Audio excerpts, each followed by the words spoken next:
जिस तरह हिंदुस्तान में रॉ और पाकिस्तान में आईएसआई काम करती है, ठीक उसी तरह दुनिया के कई बड़े शक्तिशाली देशों में हाई ट्रेन्ड एजेंसियां होती हैं, जिनके लोगों के बारे में खुद उनके परिवार वाले तक कुछ नहीं जान पाते। दूर के रिश्तेदार और पड़ोसी तो उन्हें थोड़ा हिला हुआ समझते हैं, लेकिन ये लोग कोई आम इंसान नहीं होते। इनके कंधों पर राष्ट्र की हिफाजत के साथ साथ भविष्य में आने वाले खतरे से निपटने की जिम्मेदारी होती है। इसलिए आज बात दुनिया की दो सबसे ताकतवर और खुफिया एजेंसीज CIA और मोसाद के बारे में होगी। इस वीडियो में जानेंगे कि कौन ज्यादा डेयरिंग है और किसका एजेंट ज्यादा काबिल और खूंखार है, किसके कारनामे ज्यादा हैरत अंगेज हैं और किससे दुनिया खौफ खाती है। तो चलिए शुरू करते हैं। दुनिया की तो सबसे खतरनाक, खूंखार और खुफिया एजेंसीज CIA और मोसाद में कौन ज्यादा ताकतवर है, किसका कितना बड़ा तगड़ा नेटवर्क है और कौन कितना शक्तिशाली है, ये जानने और समझने से पहले हमें ये जानना बेहद जरूरी है कि ये दोनों एजेंसियां काम क्या करती हैं, कैसे काम करती हैं और क्यों काम करती हैं। तो बता दें कि CIA यानी सेंट्रल इंटेलिजेंस एजेंसी और मोसाद दुनिया की सबसे प्रभावशाली खुफिया एजेंसियों में से एक है। दोनों ही एजेंसियां अपनी अपनी सरकारों के लिए सीक्रेट सर्विसेज देती हैं और राष्ट्रीय सुरक्षा के लिए महत्वपूर्ण भूमिका निभाती हैं। सबसे पहले बात दुनिया की सबसे ताकतवर सीक्रेट एजेंसी यानी CIA की करते हैं, जो कि अमेरिका की इंटेलिजेंस एजेंसी है। इसकी स्थापना सेकेंड वर्ल्ड वॉर के बाद 1947 में हुई थी। उस वक्त इसका मकसद सोवियत संघ और दूसरे कम्युनिस्ट देशों के बढ़ते दबदबे का मुकाबला करना था। कहा जाता है कि द्वितीय विश्व युद्ध के बाद CIA ने सोवियत संघ के बारे में जानकारी जुटाना शुरू किया और फिर शीत युद्ध के दौरान ही अमेरिकी हितों की रक्षा में अहम भूमिका भी निभाई। इसके अलावा CIA ने वियतनाम युद्ध में भी अमेरिकी सैनिकों को गुप्त रूप से मदद की थी और फिर अफगानिस्तान युद्ध में भी इम्पोर्टेंट रोल निभाया। CIA की भूमिका 9/11 के मास्टरमाइंड ओसामा बिन लादेन के खात्मे में भी काफी अहम थी।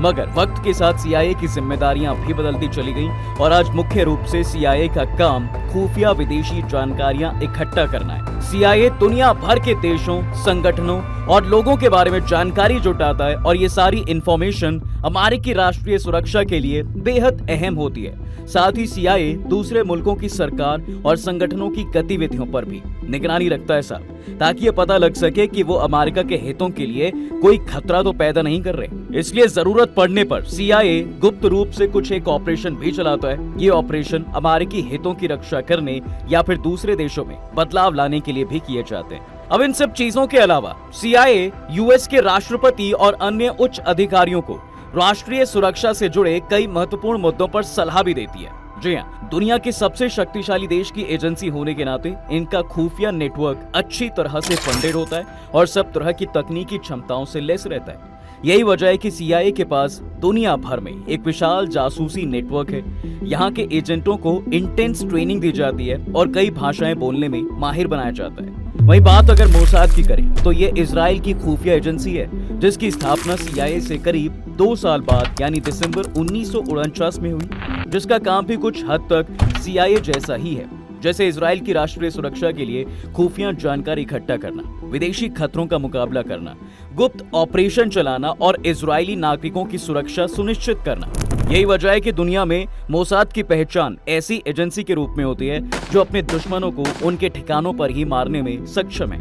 मोसाद अत्यधिक कुशल और गुप्त ऑपरेशनों के लिए जाना जाता है। CIA के मुकाबले ये छोटा जरूर है, लेकिन प्रभावशाली संगठन है और इसके एजेंट्स भी हाईली ट्रेन्ड होते हैं, जो दुनिया भर में फैल रखे हैं। वैसे मोसाद के कई विभाग हैं, लेकिन इसके इंटरनल स्ट्रक्चर की जानकारी ज्यादातर गुप्त रहती है। बताया जाता है कि मोसाद न केवल फलस्तीनी आतंकी समूहों के अंदर, बल्कि लेबनान, सीरिया और ईरान जैसे अपने विरोधी देशों में भी मुखबिरों और एजेंटों का तगड़ा नेटवर्क रखता है। मोसाद का विशाल जासूसी नेटवर्क उसे न केवल आतंकियों के आकाओं की डिटेल्ड इंफॉर्मेशन देता है, बल्कि वो जरूरत पड़ने पर उनकी हत्याओं को अंजाम देने में भी काफी कारगर साबित होता है। इसी का उदाहरण है कि मोसाद की मदद से इजराइल ने वेस्ट बैंक में रची कई साजिशों को नाकाम किया है। वहीं दुबई में कथित तौर पर हमास के चरमपंथियों का खात्मा भी किया और ईरान में घुसकर ईरानी परमाणु वैज्ञानिकों को मौत की नींद सुला दी।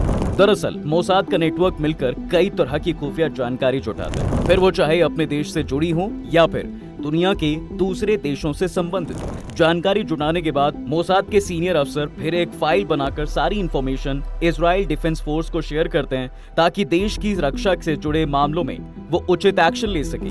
वैसे CIA और मोसाद के बीच के मुख्य अंतर की बात करें तो दोनों एजेंसियों के आकार और दायरे में काफी फर्क है साहब। जैसे CIA दुनिया का सबसे बड़ा खुफिया संगठन है, जबकि मोसाद कंपैरेटिवली थोड़ा छोटा है। वहीं CIA का फोकस वैश्विक स्तर पर रहता है, जबकि मोसाद का फोकस मुख्य रूप से इजराइल की सुरक्षा पर ही होता है। वहीं जब संसाधनों की बात करते हैं तो CIA इस मामले में काफी हद तक बाजी मार जाता है, और ये लाजमी भी है क्योंकि ये agency United states of America की विशाल अर्थव्यवस्था के द्वारा चलाई जाती है, जबकि मोसाद को अमेरिका के कंपैरेटिवली इजराइल की छोटी अर्थव्यवस्था से फंड किया जाता है। मीडिया रिपोर्ट्स बताती हैं कि मोसाद का एनुअल बजट करीब $3 बिलियन का है और इसमें 7,000 स्किल्ड और वेल ट्रेन्ड स्टाफ काम करता है, जिन्हें दुनिया भर में अजय और किलिंग मशीन के नाम से जाना जाता है। यही वजह है कि मोसाद CIA के बाद पश्चिम में दूसरी सबसे बड़ी सीक्रेट सर्विस एजेंसी है।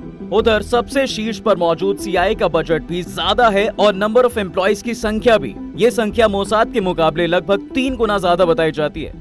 अब जरा CIA और मोसाद के कुछ एक खतरनाक और विख्यात मिशंस की बात कर लेते हैं। देखिए, शुरुआत CIA से करते हैं तो अफगानिस्तान में मुजाहिदीन की मदद सबसे पहले याद आती है, जो कि अमेरिका की सबसे खतरनाक और खुफिया चाल थी, जिसे दुनिया काफी बाद में समझ पाई। दरअसल CIA ने 1978 में अफगानी सिविल वॉर के समय इस खतरनाक योजना को अंजाम दिया। उस समय अफगानिस्तान पर कब्जे को लेकर 2 कम्युनिस्ट शक्तियां लड़ रही थी, जिनके सफाई के लिए अमेरिका ने एंटी कम्युनिस्ट विद्रोहियों की मदद की, मुजाहिदीन को ट्रेनिंग दी, पैसा दिया और हथियार भी दिए। लड़ाकू विमानों को भी मार गिरा देने की शक्ति दी। हालांकि बाद में ये अमेरिका के लिए ही घातक सिद्ध हुआ, लेकिन उस समय अमेरिका की पूरी रणनीति सफल रही और सोवियत रूसी सेना को पीछे हटना पड़ा। इसी तरह CIA का ऑपरेशन मॉकिंग बर्ड भी काफी सफल रहा। इस ऑपरेशन में सैकड़ों पत्रकारों की नियुक्ति CIA ने की थी और उन्हें तमाम सुविधाएं उपलब्ध कराकर पूरी दुनिया की जासूसी कराई। पत्रकार के पकड़े जाने पर कोई भय भी नहीं था, क्योंकि अमेरिकी सरकार इसे खोजी पत्रकारिता के नाम देती थी। ऑपरेशन मॉकिंग बर्ड से CIA के विरोधियों की तमाम गतिविधियों का पता चलता रहा। हालांकि इसका पता चलने के बाद अमेरिका विरोधी देशों में काफी पत्रकारों की हत्याएं भी हुई। खैर, CIA के सबसे सफल ऑपरेशंस में ओसामा बिन लादेन का खात्मा भी आता है, जिसे बेहद खुफिया तरीके से अंजाम दिया गया। जी हाँ, CIA ने पाकिस्तान के एडबाबाद में अलकायदा के मुखिया को मारने के लिए पहले उसकी पहचान सुनिश्चित की, जिसके लिए वहां लंबे समय तक टीकाकरण अभियान चलाया गया और DNA कलेक्ट किए गए। ये CIA का खास कार्यक्रम था, जिसके दम पर ओसामा की पहचान और खात्मा हो सका। इस पूरे ऑपरेशन को दुनिया ने तब जाना जब लादेन को अमेरिकी स्पेशल ऑपरेशन टीम ने मार गिराया। अब भले CIA दुनिया की सबसे बड़ी और शक्तिशाली खुफिया एजेंसियों में से एक हो, लेकिन अपनी शक्ति और प्रभाव के कारण CIA अक्सर आलोचना का केंद्र भी रहती है। उसके कुछ प्रमुख कारण हैं, जैसे कई देशों में गुप्त ऑपरेशनों में शामिल रहता है, जिससे उन देशों के साथ संबंध खराब होने का खतरा होता है। कई देशों में अस्थिरता पैदा होती है और देश कई साल पीछे चला जाता है। जैसे 1953 में ईरान में हुए तख्ता पलट के लिए CIA जिम्मेदार था, क्योंकि CIA ने ईरान में एक लोकतांत्रिक रूप से चुने शासक मोहम्मद मोसादक को सत्ता से हटाने में मदद की थी, जिसकी वजह से ईरान में शाह मोहम्मद रजा पहलवी का शासन स्थापित हुआ था। वहीं साल 1954 में ग्वाटेमाला में भी CIA का हस्तक्षेप सामने आया था, जब CIA ने ग्वाटेमाला की एक लोकतांत्रिक सरकार को उखाड़ फेंकने में मदद की थी। हालांकि इस ऑपरेशन के पीछे की वजह CIA ने अमेरिकी कंपनियों की हितों की रक्षा करना बताया था।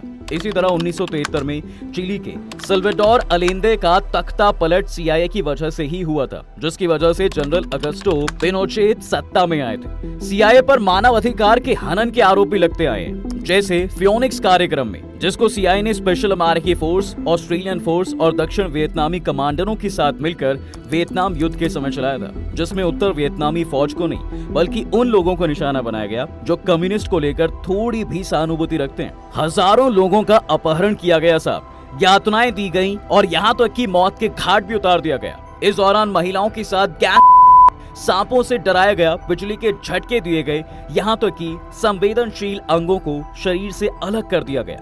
लोगों को कुत्तों से भी कटवाया गया और घोड़ों के टापुओं से रौंद दिया गया। इसी तरह CIA पर ग्वांटानामो बे में भी कैदियों के साथ यातना करने का आरोप भी लगा था।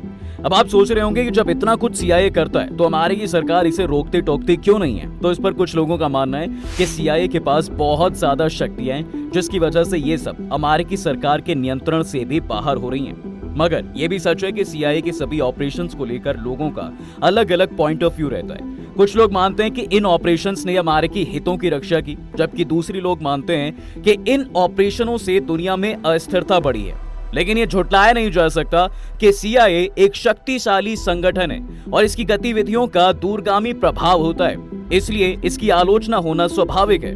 हालांकि ये ध्यान रखना महत्वपूर्ण है कि CIA की आलोचना हमेशा ही उचित नहीं होती और कई बार इसमें राजनीतिक कारण भी शामिल होते हैं। वैसे बात जब CIA की हो ही रही है और उसके एजेंट्स का जिक्र ना छिड़े, ये बड़ी नाइंसाफी होगी साहब, क्योंकि CIA का एजेंट बनना एक बेहद प्रतिष्ठित और चुनौतीपूर्ण काम होता है। इन्हें बहुत ही महत्वपूर्ण जिम्मेदारी निभानी होती है। ऐसे में एजेंट्स के लिए कुछ विशिष्ट योग्यताएं और गुणों की आवश्यकता होती है। जैसे आमतौर पर CIA ग्रेजुएट की डिग्री वाले उम्मीदवारों को प्राथमिकता देता है। किसी भी विषय में ग्रेजुएशन की डिग्री चल जाती है, लेकिन साइंस, मैथ्स, भाषा या अंतर्राष्ट्रीय संबंध जैसे विषयों में डिग्री होने से फायदा होता है। कम्युनिकेशन स्किल्स बहुत अच्छी होनी चाहिए और कई विदेशी भाषाओं का ज्ञान होना चाहिए। ये एजेंट को अलग अलग देशों में आसानी से घुल मिल जाने और जानकारी इकट्ठा करने में मदद करता है।